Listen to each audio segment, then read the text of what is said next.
İranın indiki durumu tarixin hansı seriyasıdır? Yəni mən o prosesi izləmək istəyirəm. Yox, bu tarixin sonuncu seriyası. Yəni bu mütləq parçalanacaq deyil, siz ona görə deyirəm. Hansı seriyasındadır indi İran? Gəlin onda əslində sadə sual, cavab bu suala odur ki, çətin sualdır, amma sadə cavab odur ki, əgər hansı seriyasındadır, axırıncı seriyasındadır. Biz yəni artıq parçalanacaq. Gələcəkdə yox, mən demirəm, seriyanın axırıncısıdır. Bu seriyada hələ parçalanmayıb. O gələcək seriyada parçalanacaq. Amma niyə parçalanacağını istədiyimdə, həmən o Fars etnosu var ha. O özü bax bu erməni etnosu kimi, o da qocalır. O da həmən o dövrdən gələn, belə biraz onlardan cavanlardır, gəlib çıxıblar bura.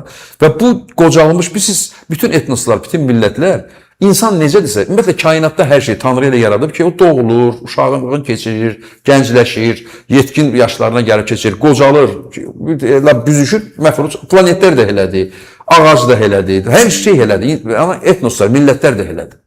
O qədim millətlər var ha, özlərinin qədim millətləri. Özü biz bəzən düşürük onların feilinə, başlayırıq biz də qışqırmağa, gedib özümüzü 5 millət filana gəlib çıxardırıq. Bizdə hələ alimlər var ha. Yalandan, göydən, fərziyə ilə, filanla, güclə o sözü tapırlar orada ki, gör bizim sözü oxşayır. Az qala desinlər ki, orada Səməd Vurğunla da orada olub, Bəxtiyar Bağdadi ilə bir yerdə yazıb o şeyləri belə. Amma o qədim xalqlar öz ömrünü bitirirlər. Və bugün güc, xalqın gücü, millətin, toplumun gücü onun ideologiyasındadır. Əgər Fars toplumu İmam Hüseyndən danışırsa və hansısa dini təfəkkürdən danışırsa, bu Farsın təfəkkürü deyil axı, bu İmam Hüseyn ərəbdir. Və onlar gəlib Sasanilər imperiyasını, yəni o dövləti işğal ediblər. Gəlib onların dinini, yəni onların peyğəmbəri vardı, kitabları da vardı, peyğəmbəri, Zərdüş peyğəmbəridir, Avestadır, öz əlifbaları vardı, öz mədəniyyətləri vardı və hamısını ləğv edib. Kim ləğv edib? İmam Hüseyn və onun ətrafındakılar da. Bu belə tarix belədir. Bu sadəcə kiməsə pis yaxşı mən demirəm. Tarix belədir. Yəni xilafət, ərəb xilafəti gəlib İran mədəniyyətini və İran dövlətçiliyini ləğv edib. İndi Fars özünü İran dövlətçiliyinin başında hesab edib İmam Hüseyndən danışır. Başa düşürsünüz? Bu o etnosun sonudur. İdeologiyası yoxdur. Başa düşürsünüz? Necə kommunizm ideologiyası boşdur, amma o ideologiya boşdur. Ona görə İran iqtisadi zəifliyi və hansısa rəqib, Amerika rəqibi biraz kənarda qalanda, sakitləşəndən sonra içəridəki o konfliktlər var ha. Onlar hamısı və o konfliktlərin içində Farslar çox zəifdirlər. Türklərin öz ideologiyası var. Mən türkəm, türklüyümlə iftixar duyuram da, Pezişkən dediyi kimi düzdür. Babam türk, dədəm türk, özü yeni tarixdir, dünəndir. Və biz ideologiyamız var, o həmən türklük ideologiyası. Onun ideologiyası yoxdur. Yoxdur. Ona görə o parçalanan dövlətlərin içində, seriya gəldi amma, gələcək seriyada Fars dövləti ola bilər varlı, ola bilər gözəl sənəti ilə, incə sənəti ilə, sonra belə incə, bəzi zərif peşələrlə filanla məşğul olacaq və amma belə də o hansısa ətrafa heç bir müharibə odu saçmayan, təhlükə yaratmayan bir dövlətə çevriləcək. Həmçinin də Kürdlərin dövləti yaranarsa orada məsələn də deyirəm. Həmçinin də ərəblər, balaca dövlətlər yaranacaqdır. O dövlətlərin içində ən böyük bizimki olacaq. Balaca dövlətlərin yaranması yoxsa bütöv İranın türk tərəfindən idarə olunması daha mənə sual verirsiniz onu. Siz necədir? Bizim Beluş problemi ilə bu saat məşğul olmağa nə həvəsimiz var? Mənim düşüncəm deyirsinizsə. O böyülük hansısa dədə-babada imperiya yaratmışıq, o dövrə görə idi. O vaxt millət yox idi. Yəni, indi Şah İsmail bu saat mübahisəsi gedir. Görsünüz, bu saat çox aktualdır. Şah İsmail Türk oğlu Türkdür. Bizim qürur babamızdır, qürur yerimiz. Təkcə o yox, Nadir Şah Afşar da, Şah Abbas da, Təhmasib də, bilmirəm, Ağa Məhəmməd Şah Qacar da, Alparslan da, Toğrul bəy də, Uzun Həsən də, Çağrı bəy də, hamısı, Hülaki xan da, hamısı bizim babalarımızdır. Biz onlarla fəxr edirik. Amma onlar özlərini türk bilib, Turan düşüncəsində yaşamayıb, o vaxt elə bir şey yox idi. Onlar böyük bir imperiya, Səfəvilər imperiyası, öz nəslinin, xanedanının böyük bir məmləkətini yaradırdı özləri içində. Özləri türk idilər, ordu da türkdən ibarət idi də. Amma bu başqa bir dövrdür, başqa bir düşüncədir. İndi biz təzədən o orta əsrlərin düşüncəsi ilə fikirləşək ki, elə buranın sahibi həmişə biz olmuşuq. Axırıncı min ildə Səlcuqlardan bir yana. Biz təzədən İrana, oradakı xalqlar daxı milli identifikasiyanı qazanıblar. O xalqlar öz milli identifikasiyanı, o Beluş məsəl üçün siz 200 il geri baxın, elə xalq yoxdur. Elə millət tapa bilməyəcəksiniz. Deyəcəksiniz, bu gömülək yolda çıxdı, yox, o formalaşıb da. Məsələn, Pakistan özü Hindistanın bir hissəsi olub da. Bangladeşdə, Nepalda, Birmada, amma orada xalqlar böyüyündən formalaşırlar. Tarix inkişaf edir, o dayanmır yerində. Yeni xalqlar da yaranır. Və 1000 ildən sonra bu qoca xalq sayılacaq, amma bu hələ yeni xalq. Tarixdə Belucların heç dövlətçilik ənənəsi varmı? Elə bir dövlət eşitmişsiniz ümumiyyətlə. Elə bir dövlət yox. Ya Kürtlərin özünün də bu ha vaxtsa hansısa onun üçün də İranda Yugoslaviyanı görürsünüz də. Orada da mən tarixi deyənmərəm 2 il olacaq, 3 il olacaq, 2 ay ola biləcək, yoxsa 15 il olacaq. Amma ora gedir bu proses, ora gedir. Məncə tez olacaq təbii ki. Orada da balaca dövlətlər yaranacaq, xırda. Mən nisbətən balaca deyirəm. Əgər bir tutaq ki 30 milyonluq bir Fars dövləti yaranacaqsa, 35 milyonluq Fars dövləti yaranacaqsa, bu dünya miqyasında çox iri olmayan, amma çox da balaca olmayan bir dövlətdir də. Məsəl üçün var da Avropada elə dövlətlər var da. İspaniya kimi, nə bilim, Portuqaliya kimi bir dövlətdir. Portuqaliya düz balacadır sayına görə. Və yaxud da Belucların dövləti. Amma o dövlətlərin ən böyüyü bizimki olacaq axı. Güney Azərbaycan həm sayına görə, həm oradan keçən yollara görə, həm tarixi qüdrətinə görə, yox biz fikirləşirik ki, bu İran yox. Və mən istədiyim ki, Qərbdə belə fikirləşənlər çoxdur. Ki İranda rejim dəyişilsin. Yoxsa Türk adı ilə biri gələr. Sən Türk adı ilə gəlib orada Türk İranı qura bilməzsən. Qura bilməzsən. Bu mümkünsüz şeydir. Sən necə Beluca deyirsən ki, mən burada Türk dövləti qururam. O mümkünsüz şeydir və doğru da bir şey deyil. Atatürk niyə Türkiyəni Cumhuriyyətini elan etdi? O sırada öyle bütün Osmanlı imperiya dövrü bitib. Bu qıta bitib. Siz irəliyə baxmalısınız, geriyə deyil. Burada gözümüz olmalıdır arxada. Geriyə bilib də, haradan gəlib, hara gedəcəyimizi bilmiş, amma dünya büyün dəyişili bir hansı dövrdür ki, sən təzən deyəsən ki, mən buraları yeyib tutdum. Sən öz ərazində, yaşadığın ərazidə öz dövlətini gözəl, rifahlı, olduqca işıqlı və ədalət prinsiplərinə belə dayanan bir dövlət qurmalısan bugün.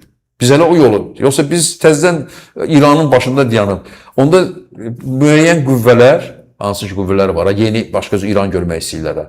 Onlar maraqlı olacaqlar, sən o maraqları işləyəcəksən, 100%. Yaxşı, bəs bu xırda dövlətlər yarananda daha uzun müddətli münaqişələrə yol açmayacaq. Məsələn, bizim özümüzdə deyirik ki, bugün Urmiya ərazisində Kürdləri yerləşdiriblər əvvəldən vaxtında və yaxud da başqa ərazilərdə Kürdlər öz dövlətini quranda bizim Güney Azərbaycanlılar deyəcək ki, sən get mənim torpağımda öz dövlətini qur. Orada çətinliklər var, çünki orada Sovetdə üçün sərhədlər vardı deyirəm. Amma biz Sovet sərhədlərinə biz dayanaraq təzən delimitasiya ilə görürsünüz, demarkasiya falan eləyirik. Orada o sərhədlər, düzdür, inzibati sərhədlər var, amma belə sərhədlər yoxdur da. İranı bölüblər ostanlara falanlara. Orada çətinliklər olacaq. Ona görə də həmən o müttəfiqlər, Saudi Ərəbistanı, Pakistan, Türkiyə, Azərbaycan və daha qüdrətli dövlətlər orada elə bir düzen yaradacaqlar ki, ortalıqda oturub bir arbitr kimi oradakı məsələləri həll edəcəklər. Yaxşı, indiki Türkiyə siyasətini izləyəndə biz görürük ki, Türkiyə heç İranı parçalanmağını istəmir. Onu heç kim bilmir, onu heç kim deyəməz. Heç kim deyəməz onu. Biz necədir? Üzdə siz istəyirsiniz ki, dursun Türkiyənin diplomatları desin ki, biz İranın parçalanmağını istəyirik. Heç kim istəmir İranın parçalanmağını, elə deyəcəklər. Amma faktlara dayananda biz görürük ki, məsəl üçün, bax siz indi o traktor komandasını görmüşsünüz də. Bəli. Mən Türkiyə diplomatlarından danışmayacağım. Onların yerinə söz deyəsin deyirəm. Onların beyninə də girən deyirəm mən. Amma bir görürsünüz, mən adi Qaradənizdən danışanda dedim ki, mən bu bilirəmsə ki, əgər Novorossiyskın əvvəlki adı Sucuk qalı olub, təbii ki, Erdoğan da Fidan da məndən 1000 dəfə yaxşı bilirlər onu. Düzdür? İndi gəlirəm həmən məqamada. Baxın, yəni həmən paralel bir fakt göstərəcəm. O traktor komandasını görmüşsünüz də. 90 bin adam orada bozqurt işarəsi qaldırır mı stadionda? Qızlı, oğlanlı, kişili hamısı. O işarə hardan gəlib ora? Hansı ölkədən gəlib o işarə ora? O təbliğat hardan gəlib ora? Türkiyədən. Təbii ki, Türkiyədən gəlib də. Əgər Türkiyə o təbliğatın orada yayılmasını istəməsə və o qüdrətin orada güclənməsini, o adamların özünə Türk deməyini istəməsə və Pezişkən Türkəm deyəndə və sonunda da babam Türk, evdə farscan qadağan eləmişəm deyəndə, sonunda deyəndə ki, Türklüyümlə iftixar duyuram. Bu o söz deyil ki, nə mutlu Türküm deyən, həmən sözdür də. Təbriz ləhcəsi ilə də. Deməli, Türkiyə orada iş gedir. İndi yoxsa çoxdan bu birdən-birə yaranmayıb bax o. Və o zümrə, o həmən 90 bindən gedir söhbət. Onlar 90 binin evdəki ailəsinə də vuran, ancaq stadiona gələnlər deyil bunlar. Ancaq futbolla maraqlananlardır. Bayaq dediyim kimi, o həmən videolara baxın, cavan qızlar, gözəl gəlinlər, gözəl, hamı türklükdən danışır. Düzdür, bu hardan gəlir? Bu dünyada kimi İranda yox idi. Dündən elə deyənlər asırdılar ümumiyyətlə. Küçədə asırdılar. İndi daha asa bilməzlər, türklük yüksəlib deyənə. Daha prezident o sözü deyərsə, görürsünüz ki, bir farsın səsi çıxmadı ya, Pezişkən deyəndə ki, mən evdə farscan qadağan eləmişəm. Fikir verdiniz? Hətta Xarazinin səsi çıxmadı.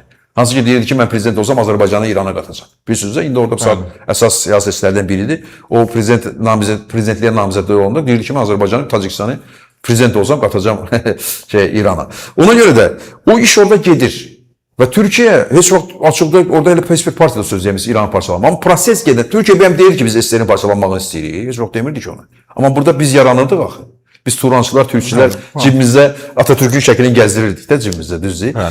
Amma Türkiyə açıq deyəməzdi ki, o vaxtki prezidentlər falan ki, biz Eğer bu parçalama prosesi baş versə real olarak Türkiye burada arbitr olacaq. Arbitr olacaq. Başqa bunun çarəsi yoxdur. Təbii ki, arbitr olacaq. Çünki İranın gücü nədə idi? Baxın, İranı bu günlərim əsas gücdən salan Türkiyədir. Bax, gəlin açıq danışaq sizlə. İranın gücü o Şiyə hilalı adını belə qoymuşlar da, düzdür? O hilal əsas gücü Suriya idi. Da bunu gedib İsraillə dayanan. Bitdi o. Əsas gücü İraqın şimalı idi da, o düzdür. O Kərkükdə seçkilərdə bozqurt göstərən Türkman balası qalib gəlib. Kərkük artıq valisi Türkmandır. Bütün o hilal Türkiyə tərəfindən vuruldu və parçalandı. O hilal daha yoxdur. Və Bab Əl-Məndəbdə Husilər qalıb, o Türkiyəyə qalıb, orada bilirsiniz, Omanda Türkiyənin hərbi hissəsi falan var da, o tərəflərdə. Amma bu hilal, yəni İranın gücü, düz Liviya kimi uzanan gücü Türkiyənin onun əlindən alınıb. Bu bir. İkinci, İranın gücü buradakı Ermənistan idi.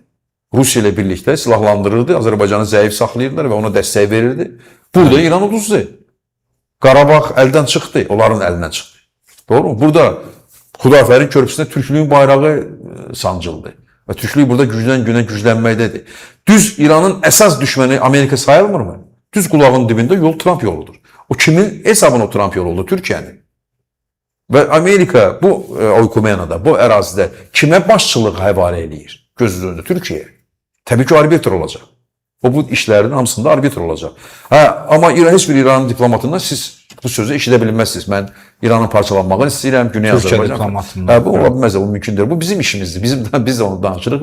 Biz ancaq faktlara və argumentlərə dayanıb danışırıq ki, təbii ki, İran orada bir Türk dövlətinin yaranmağını, daha doğrusu Türkiyənin diplomatları mütləq ki, orada Türk dövlətinin oradan hansı dövlət yaranacaq? Azərbaycan Türk Cumhuriyyəti yaranacaq da. Adamlar Türkdülər. Türkiyə bunu istəməzmi? Təbii ki, istəyəcək. Niyə əvvəllər istəmirdi? Çünki əvvəllər Turan ideologiyası yox idi. Təbii ki, biz Səfəvi, indi Şah İsmailə qayıdırıq yenə. Təbii ki, biz geri qayıdıb o Şah İsmailin düşüncəsi ilə burada bir dövlət yaratsaq, Türkiyə onu heç çox istəməz. Heç. Amma biz o düşüncədə deyilik axı. Təbrizdəkilər də o düşüncədə deyil, İstanbulda da, Ankara'dakılar da çoxdan o düşüncədən biz bitirmişik. Biz 21-ci əsrdə yaşayırıq. Sonuncu sualımı verirəm, yekunlaşdırırıq. Baxın, deyək ki, Güney Azərbaycan Türk Cumhuriyyəti yarandı. Hazırda biz bilirik ki, Güney Azərbaycan fəallarının demək olar çoxu mühacirətdədirlər. Bəli.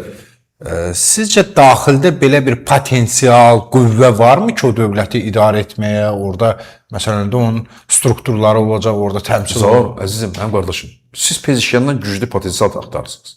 Yox, mən bunları bilirəm. Orada nazirlərlə Türk var. Mən istəyirəm. Yox, nazirlərlə Pezeşkanın özündən danışıram.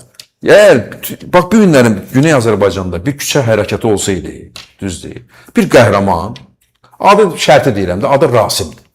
Rasim adlı bir qəhrəman lider olub. Çıxacaqdı çəlləyin üstünə, bir 100 min adam yığıb, nə deyəcəkdi? Deyəcəkdi, mən Türkəm, babam Türkdür, nənəm Türkdür, evdə farscan qadağan eləyib bundan sonra Türk olmağımızı iftixar duyuruq. Belə deyəcəkdi də, düzdür. Da deyir də Pezeşkan. Deyək, mən çəlləyin üstünə çıxmaq lazımdır. Bəli. Və həmən də o çəlləyin qırağında dayanan 100 minlər... Yəni, eski o potensial var da orada. SSR dağılanda Azərbaycanın lideri kim oldu? Əvvəl Elfəz Elçibəy oldu bir dövrdə, düzdür. Sonra lideri kimsə Heydər Əliyev ki, o SSR-i həmən o sistemin ən içində olan adam deyildi. Oldu da bizim lider. Düzdür. Və yaxud da Litvada, yadınızdadırsa, o vaxt Litvada keçmiş Komünist Partiyasının birinci katibi müstəqil Litvanın prezidenti oldu da, düzdür. Siz o sistemin içində elə düşünməyin ki, o sistemin içindədirsə, o heç bir müstəqillikdən filandan əksinə, o adamlar, birinci o keçid dövrü var, birinci 10 il, 20 il var, onlar lazımdır. Çünki onlar dövlətçiliyi bilirlər, onlar o sistemin idarəçiliyini bilirlər, o sistemin əyrəsiklərini də bilirlər. Ona görə də orada haradasa qıraqda adam axtarmaya ehtiyac yoxdur.